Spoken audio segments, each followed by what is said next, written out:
하나님 말씀은 구약성경 출애굽기 1장 15절에서 22절까지입니다. 우리 같이 한 목소리로 함께 읽겠습니다.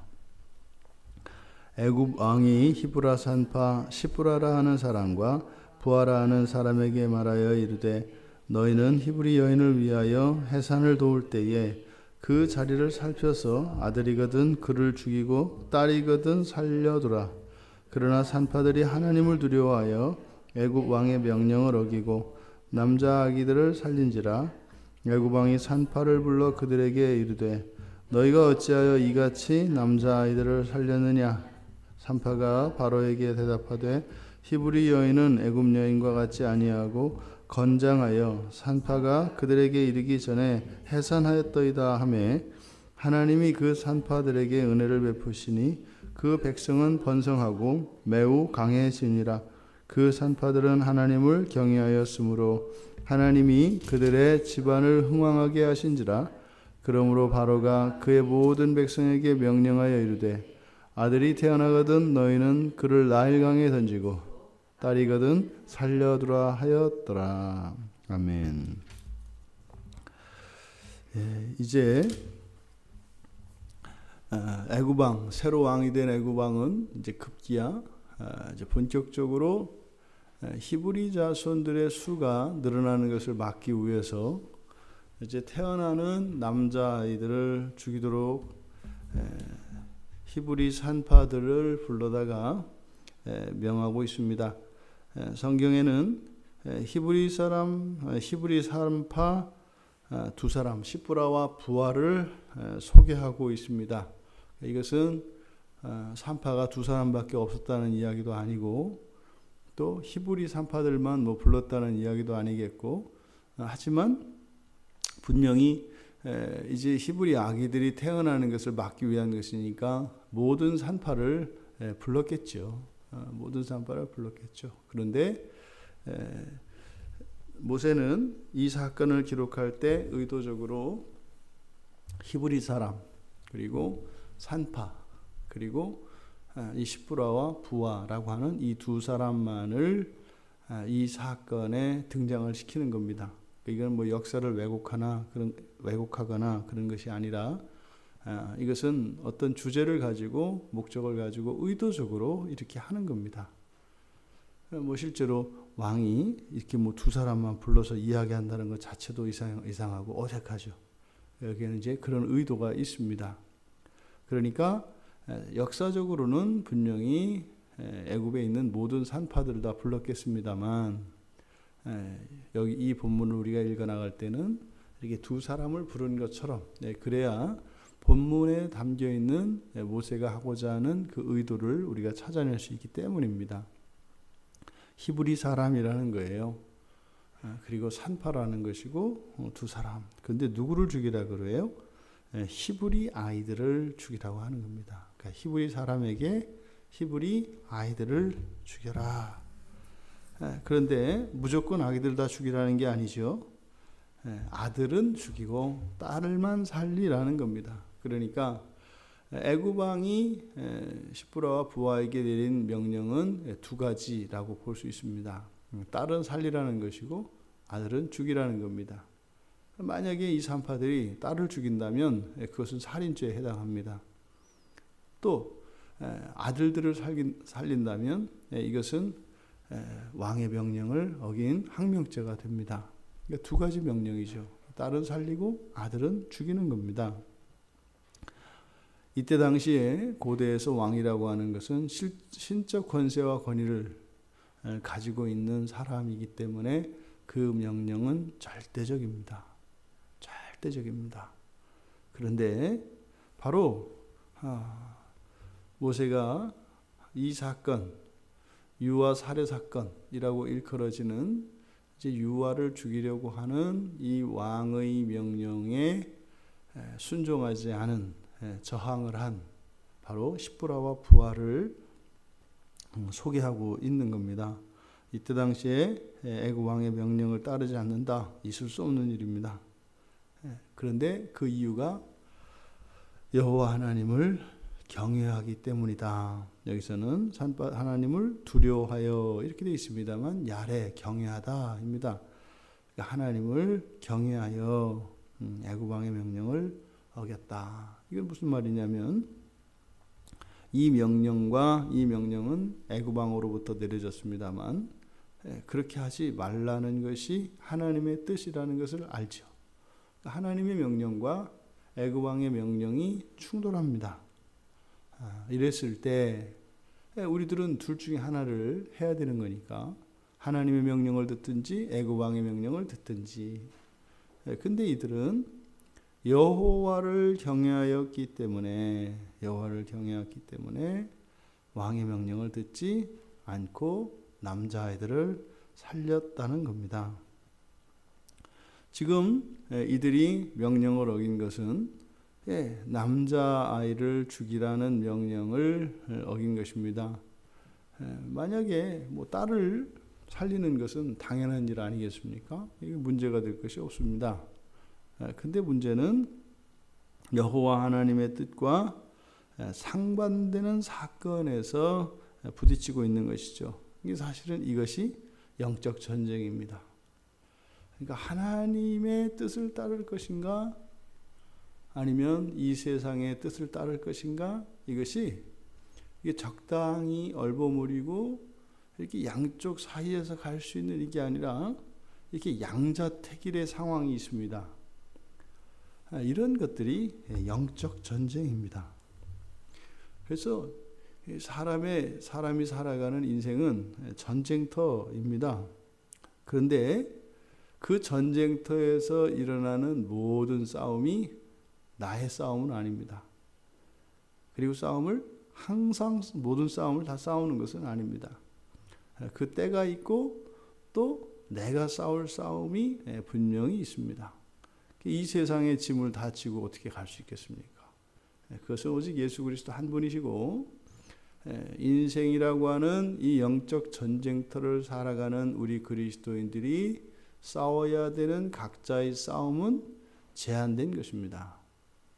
지금 여기에서 일어나는 이 히브리 산파들의 영적 전쟁은 1차적으로 이들이 가지고 있는 이 직업적 소명, 다시 말해 산파라고 하는 직업이 행해야 하는 그 일의 특성, 그 사명이 있습니다. 그러니까 산파라고 하는 사람들은 태어나는 아기들이 죽지 않고 건강하게 살 수 있도록 돕는 일을 하는 게 산파입니다. 산모가 때가 되어서 아이를 낳으면 그 출산을 받아주고 그 이후의 조치를 통해서 아이와 산모의 건강과 안전을 책임지는 것이 산파가 하는 일입니다. 그런데 아이를 살리기 위해서 있는 산파들에게 애굽 왕은 죽이라고 하는 거예요. 우리가 이 세상을 살아갈 때 각자의 자리에 있는 부르심이 있습니다. 그것은 그 사람의 직업이기도 하고 그 사람이 속해 있는 공동체의 관계 속에서 그런 관계의 상황들, 그 안에 부르심이 있습니다. 그것이 하나님이 이렇게 음성으로 들려주지 않으셔도 삶을 통하여 주시는 사명인 것이고 그것은 하나님의 명령인 것입니다. 우리가 오늘을 왜 살아갈까요? 그것은 하나님의 명령이기 때문입니다.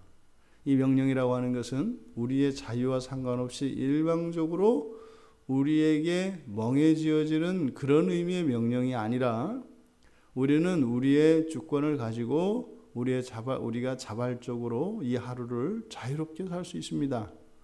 하지만 우리의 자유의 보장이 되어지는 그리고 울타리가 되어지는 그것은 하나님의 명령입니다. 그러니까 하나님의 명령은 우리의 뜻과 상반되는 것이 아니에요. 그런데 하나님의 명령을 따라 우리가 우리의 자유의지를 가지고 이 하루를 살아가는데 이제 충돌하는 일이 생깁니다. 하나님의 뜻을 따라 살 수 없는, 또 하나님의 뜻을 따라 살지 못하도록 하는 그런 상황과 사건들이 생깁니다. 이게 바로 영적 전쟁입니다. 이 영적 전쟁, 이것이 우리의 인생 가운데, 우리의 하루 가운데 우리들이 사실은 집중해야 되는 상황입니다. 그 나머지 상황은 그냥 살면 됩니다. 지금 히브리 산파들에게 그 영적 전쟁이 일어난 것이죠. 그런데 이들은 애굽 왕의 명령에 굴복하지 않았습니다. 그래서 애굽 왕의 명령을 듣지 않았으니 당연히 이들이 호출이 되었겠죠. 이때 사실 이제 애굽 왕에게 호출된 사람들은 모든 산파들이 아니라 이제는 시프라와 부하이겠죠. 모든 산파들이 다 그랬던 것은 아닌 거죠. 하지만 다른 사람들은 빼버리고 의도적으로 이들만 불러낸 겁니다. 이들이 왕에게 호출받았을 때는 이거는 분명히 바로의 군사들에게 체포가 되어서 포승줄에 묶여서 왕 앞에 나왔을 겁니다. 적발된 거죠. 왕의 명령을 듣지 않았다고 하는 사실이 누군가가 고발이 있었겠고 그 고발을 받고 이들을 잡아온 겁니다. 그러니까 사실 이 사건은 역으로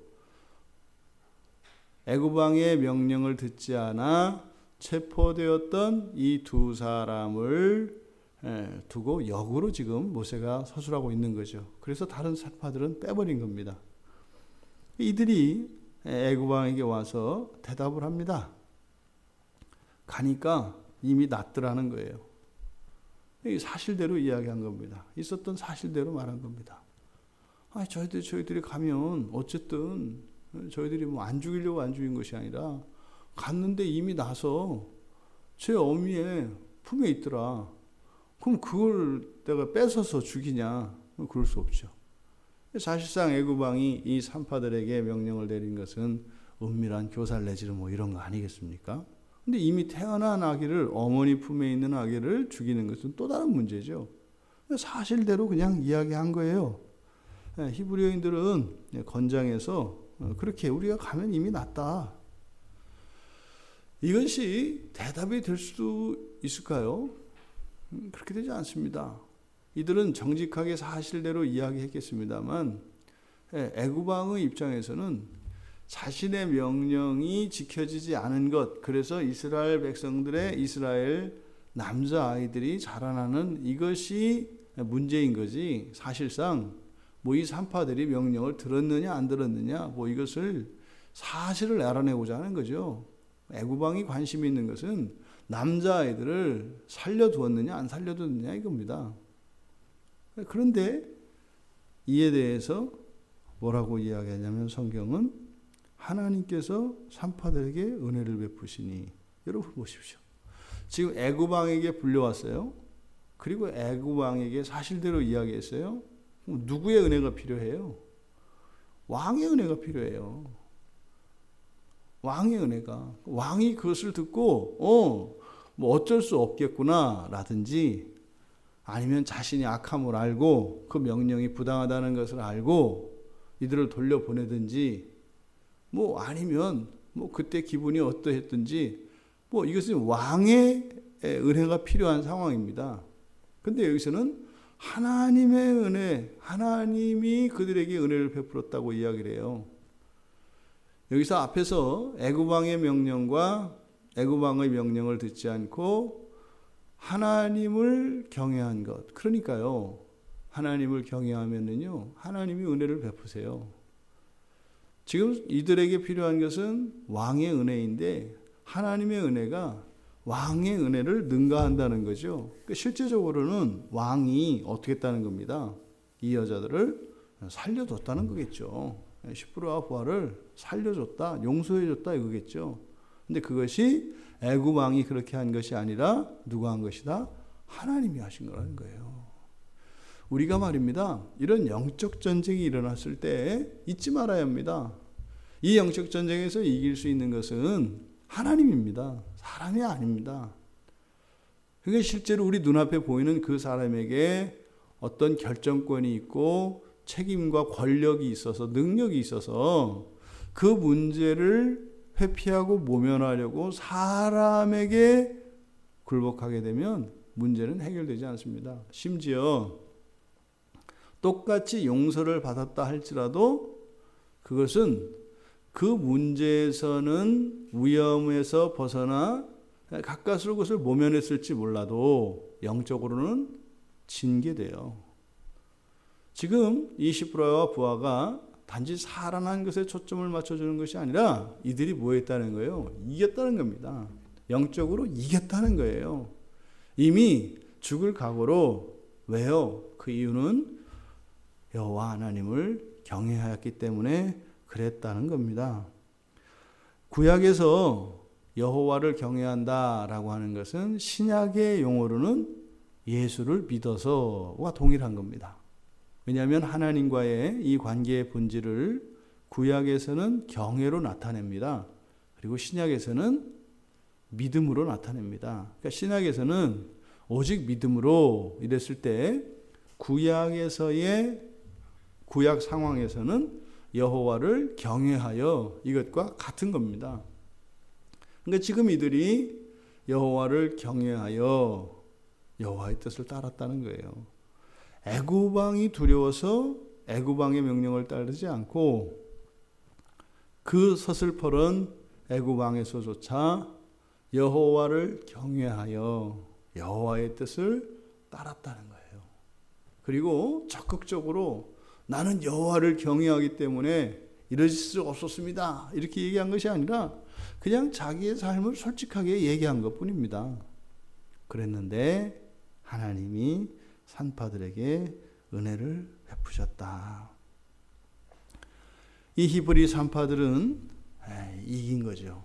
영적 전쟁에서 이긴 겁니다. 그들에게는 반드시 승리의 면류관이 주어집니다. 그래서 그 산파들에게 은혜를 베풀었더니 또 엉뚱하게 백성이 번성합니다.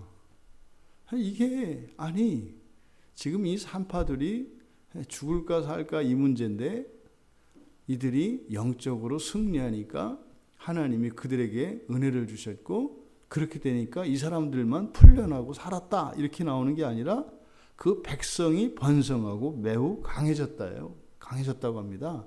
지금 이 비약이 굉장히 심하거든요.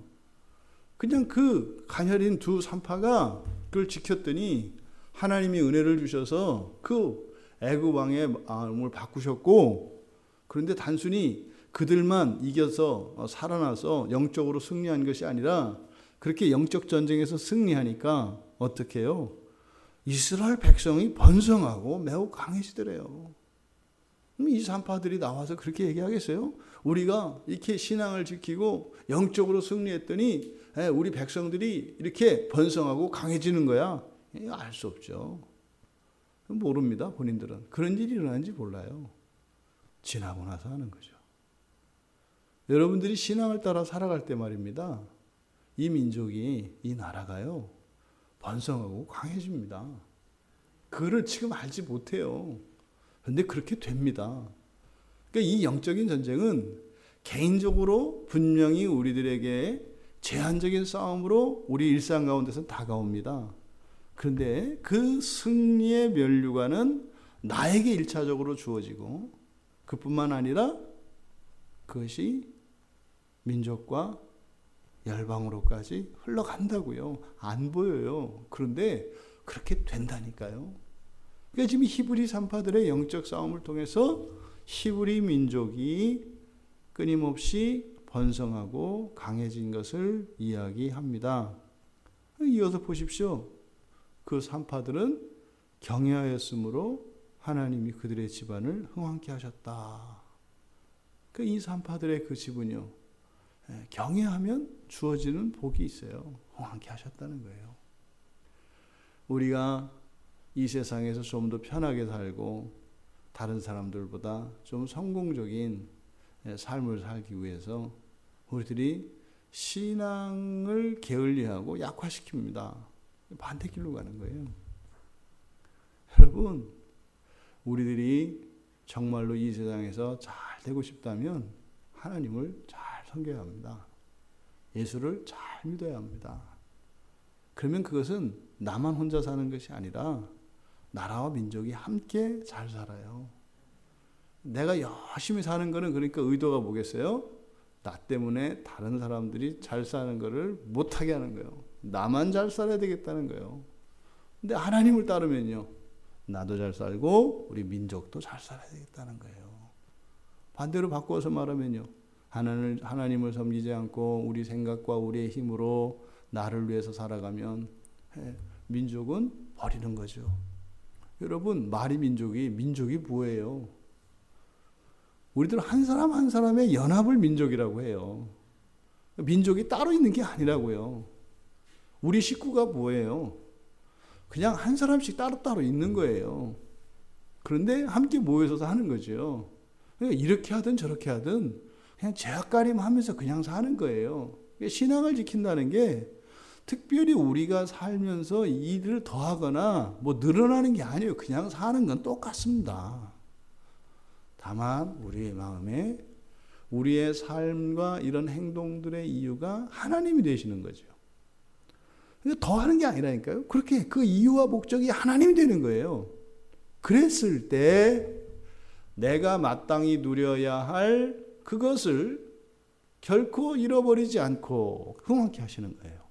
게다가 나를 넘어서는 우리 가족 전체, 더 나아가 우리 민족 다른 모든 이들에게 베풀어지는 은혜가 있다는 거예요. 아니, 얼마나 멋있어요. 근사하지 않나요? 인생을. 나 혼자 이게 아니라, 그리고 또 사실 속으로 들어가 보면 뭐 더 하는 건 없어. 이런 인생이 어디 있어요? 그냥 원래 그냥 사는 인생을 사는데 하나님을 위하여 하나님을 마음에 두고 살아가니까 나와 상관이 없는 우리 민족의 어떤 사람들에게까지도 그 하나님의 은혜가 흘러간다는 거예요. 그러니까 그리스도인은 그냥 하나님 없어도 사실은 상관없어요. 너무 멋있거든요, 인생이요. 되게 보람되다니까요, 하나님 없어도. 그런데요, 나만 생각하는 사람들에게는 쓸데없는 일이죠. 쓸데없는 일이죠. 어차피 그냥 살아야 될 거냐, 그냥 살지. 뭘 또 거기다가 무슨 뭐 민족을 돕느니 뭐 하느니 이런 사족을 다느냐 이 말이죠. 세상 사람들이 볼 때 그렇게 생각을 한다고요. 지금 이 히브리 산파들의 승리의 면류관, 아주 놀라운 일입니다. 그런데 말입니다, 여러분, 그 뒤를 보십시오. 그러므로 이렇게 나옵니다. 그러므로 바로가 그의 모든 백성에게 명령하여, 히브리인이었던 두 산파에게 명령할 때는 애굽 왕이라고 해요. 애굽 왕. 그런데 이제 이집트 사람, 애굽 사람들에게 이야기할 때는 바로라고 해요. 그러니까 우리 왕이죠. 이들에게는 우리 왕입니다. 우리 왕이 우리에게 명령을 해요. 이제 뭐라고요? 아들이 태어나거든 너희는 그를 나일강에 던져라. 어떻게 하라고요? 나일강에 던져라. 히브리어인들에게는 죽여라. 이제 본격적으로 이제 종교적 명령이 됩니다. 나일은 애굽이 섬기는 중요한 신 가운데 가장 중요하고 강력한 신입니다. 그러니까 아이를 죽이는 게 그냥 죽이는 게 아니라 뭐예요? 인신제사를 드리는 거죠. 나일강에게 아이를 제물로 드리는 겁니다. 이제 본격적으로 그 정체를 드러낸 겁니다. 여러분, 이 영적 싸움이 어떻게 일어나는가, 그 과정을 보십시오. 맨 처음에는 히브리인들에게 히브리 사람을 죽이도록, 그러니까 내부의 내부에서 적이 일어난다고요. 그런데 거기에 매수되거나 굴복하지 않으면 이제는 환경으로부터 오게 됩니다. 이것이 영적 전쟁이 일어나는 순서입니다. 이 내면에서 일어나는 싸움과 우리 환경에서 일어나는 싸움이 있습니다.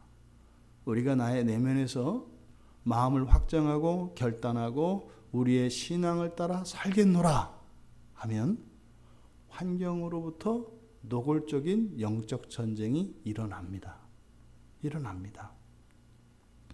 우리가 두려워할 필요 없습니다.